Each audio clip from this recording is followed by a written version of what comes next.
Bien, queremos hablar de estos cambios de criterio o esta ampliación de criterio, también de lo que pasa con el carnet COVID que va a entregar nuestro gobierno. Estamos en contacto con Fernando Leanes, él es representante de la OMS en Chile. Muchísimas gracias por esta entrevista, muy buenas noches. ¿Qué tal? ¿Cómo estás, Carla? Qué gusto. Igualmente, qué gusto. A ver si usted nos puede explicar cuál es la relevancia para la OMS de ampliar estos criterios y qué impacto va a tener. Ahí ya lo decían especialistas, deberían aumentar el número de casos positivos, ¿no?, en Chile. Eso es muy positivo por el hecho de que esto va a permitir captar lo que se llaman los casos que llamábamos asintomáticos, pero que en realidad son casos que tienen síntomas leves, que tienen síntomas que a veces no son percibidos, y entonces esto va a permitir cortar más cadenas de contacto. Como bien dijo, no sé, la persona que habló antes, Ujú. esto va a afectar a la base de la pirámide, a esa parte del iceberg que no se ve, que está bajo el agua, que está fuera de la vista. Así que esto realmente es bueno, tiene que dar, como han dicho, un mayor número de casos, pero eso no va a ser un mayor número de contagios, sino que si se logra encontrar a las personas que son contactos, si se logra aislar a las personas diagnosticadas, esto va a redundar en disminuir la cantidad de contagios. Fernando, es interesante lo que usted dice porque en el fondo dentro de las personas que podrían ser chequeadas por estos síntomas está lo que hasta ahora hemos entendido por asintomáticos. Se decía que un 75% podían ser asintomáticos y uno pensaría que es gente que no ha tenido ningún tipo de síntoma. En realidad es gente que tuvo síntomas que hasta ahora no eran pesquisados. Exacto, y esto es lo que nos muestran los datos de Corea, los datos de China, que cuando se han hecho muestreos a personas aparentemente sanas, aparentemente sin síntomas, se encontró una cantidad importante de personas que cuando se les preguntaba por segunda vez, se les indagaba mejor porque no habían en el, digamos, en la primera vez que fueron entrevistadas habían dicho que no habían tenido síntomas, después recordaron que tenían algún síntoma. Y aquí se están incorporando, y esto, Carla, es importantísimo que lo tengamos presente todos los días, lo que hoy dijo el ministro. Recordemos, fiebre sin causa evidente, bueno, eso estaba, ¿no es cierto? Dolor Sí. muscular, tos, dificultad para respirar, dolor torácico, abdominal, postración, cianosis, taquipnea, cuando respirás muy rápido, alteración aguda del olfato, alteración aguda del gusto. Y hay uno que no anoté, pero no importa, cuando salga el instructivo del ministerio, tenemos que todos verificar todos los días si tuvimos o no esto. Esto es lo que va a permitir controlar los casos que llamamos asintomáticos, pero que en realidad son que no tuvieron síntomas. El verdadero asintomático, el que se han encontrado en Corea a partir de testeo de personas sanas, ese tiene una relevancia muy menor y todavía no confirmada en la transmisión de la enfermedad. El problema son los sintomáticos leves, porque se mueven mucho, no como los graves, y los presintomáticos, que son los que al segundo día, al tercer día, van a presentar síntomas. Esto es Fernando. una buena medida, Sí, ¿y por qué son muy tan, concreta. por qué usted dice que es más grave ese asintomático, como lo hemos llamado hasta ahora, o con síntomas leves? Porque en el fondo su capacidad para enfermar a alguien de manera grave es muy alta. No porque sea más alta que un caso grave, todavía puede ser menos, sino porque no se aísla. Ya. Hasta ahora no se aísla, ese camina, ese trabaja, ese no para. ¿Por qué? Porque no se siente mal. Entonces ese es un problema que es un conocimiento que no tenemos hace mucho tiempo Mm. de esta enfermedad. Esta enfermedad la conocemos en enero de este año, y lo primero que se hace es tratarla, asumir como, por características del virus, que es muy parecido al virus del SARS, que se iba a comportar como el SARS, que en SARS el individuo contagia cuando tiene síntomas muy claros. Este era un supuesto que teníamos y que con el aprendizaje de la situación en China, la situación en Corea y en otros países, pudimos determinar, y esto es una herramienta nueva que antes no teníamos. Ahora, yo me imagino que esto es un gran desafío en la cantidad de testeos que se tienen que hacer, porque, Fernando, acá nosotros estamos en otoño, estamos acercándonos al invierno, es la época sin duda más compleja en materia de salud.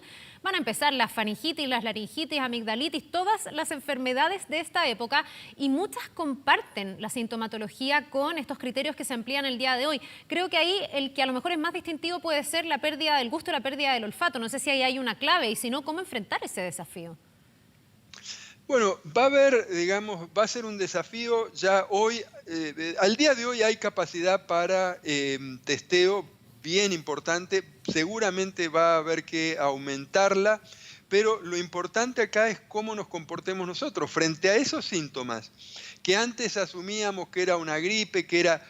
Tenemos que aislarnos, aunque nos sintamos bien, tenemos que parar la pelota, tenemos que llamar al médico, llamar a Telesalud para saber si estamos frente a la sintomatología o no y seguir las indicaciones que nos dé el médico. Para alguna parte de la población esto es bastante factible, hay que ayudar a aquellos sectores de la población que tienen más dificultades para digamos, acceder a servicios de salud a que lo hagan. Y yo creo acá que el primer nivel de atención, la atención primaria, el trabajo que se haga a nivel de las comunas va a ser súper importante y esto puede ser muy positivo y es algo muy concreto. Acá no hay discusiones, no hay esto, tenemos que atenderlo de manera sencilla, esperar los instructivos del Ministerio de Salud y estar súper atentos a esto, Carla. Fernando, quiero llevarlo a otro tema que tiene que ver con la entrega de este carnet COVID. En el mundo también se ha hablado de una especie de pasaporte de la inmunidad. La OMS ha sido bastante confusa en las últimas horas, abrió un hilo, después lo bajó. Le pregunto, ¿cuál es la postura oficial de la OMS? Y se lo aterrizo a Chile. ¿Está bien que el gobierno chileno quiera entregar aún, porque esto sigue en pie, un carnet para aquellos que superan un cuadro de COVID? Primero déjame aterrizarlo en Chile porque me parece que lo que dijo hoy el ministro de Salud con respecto a este tema es importantísimo. ¿Qué es lo que todos tenemos que tener en cuenta? Más allá de lo que vos decís del tuit que bajó, que no bajó, algunos tienen tuit, otros no tenemos tweets, otros hablan de probabilidad. Lo que yo me quedé de lo que dijo el ministro hoy, para mí, es que si yo tengo COVID-19 y un día el médico me dice que tengo el alta y me dará un carnet, un certificado, lo que fuera para que yo vuelva a mi actividad, me tengo que cuidar exactamente igual que antes de tener COVID. Pero entonces, ¿cuál es la utilidad de ese carnet? No tengo que dar por sentado nada. Eso es lo que tiene que estar claro. Claro, voy a necesitar para volver a mi vida normal, porque hoy la persona que tiene COVID tiene un aislamiento obligatorio. Entonces, cuando te dan el alta médica, el alta de infectividad, como dice el dictamen del Consejo Asesor, y cuando te dan el alta, necesitarás seguramente un certificado para circular por la calle, si es que está permitido hacerlo, pero con los mismos cuidados de siempre. Si es un carnet, si es un certificado, si es lo que fuera, eso es instrumental, hay que, Carla, hablarlo con las autoridades, cuál es la razón de una cosa u otra. Yo no puedo evaluar la ventaja de un certificado, de un carnet, de otro instrumento que pueda haber. Evidentemente necesitamos, si hay una prohibición de circular, hay una obligatoriedad de cumplir con un aislamiento muy estricto porque tuviste o tenés COVID, tiene que haber una certificación de que lo podés liberar, pero yo no manejo eso. Claro, Sí, la pregunta es si no se da una sensación de falsa seguridad a aquel que porta el carnet, porque usted dice hay que cuidarse tal cual como si no tuviera ese carnet. Entonces, ¿cuál es la utilidad de ese carnet y cuál es el riesgo para quien cree que ya está inmune, que no se va a volver a contagiar? Bueno, hay que escuchar, en la semana pasada la hemos escuchado a la doctora Paula Daza con ese tema, hemos escuchado al ministro de Salud hoy con toda claridad decir esto. Insisto, es importantísimo que los que tenemos la posibilidad, como vos, como yo, de transmitir lo que todos tenemos que hacer, que tengamos claro, primera cosa es que no hay que tener una falsa seguridad porque eso es peligroso. Ahora, después hay, y ahí tomo lo que vos decías del lenguaje de la OMS en Twitter, hay un documento de la OMS que es un resumen de posición, hay en Chile los documentos de posición del Consejo Asesor, del Ministerio de Salud. eh, Hay una discusión que tiene que haber entre expertos em, para determinar eventualmente otras utilidades que pueden llegar a tener los test de inmunidad. ¿M? Pero en este momento lo que tenemos que tener claro para mí, y voy a volver a lo mismo, Carla, ¿no es cierto? Es que esto no nos tiene que dar, tener el alta de COVID-19, nos podemos infectar igual y podemos infectar, por lo tanto, a otros igual. En la calle, si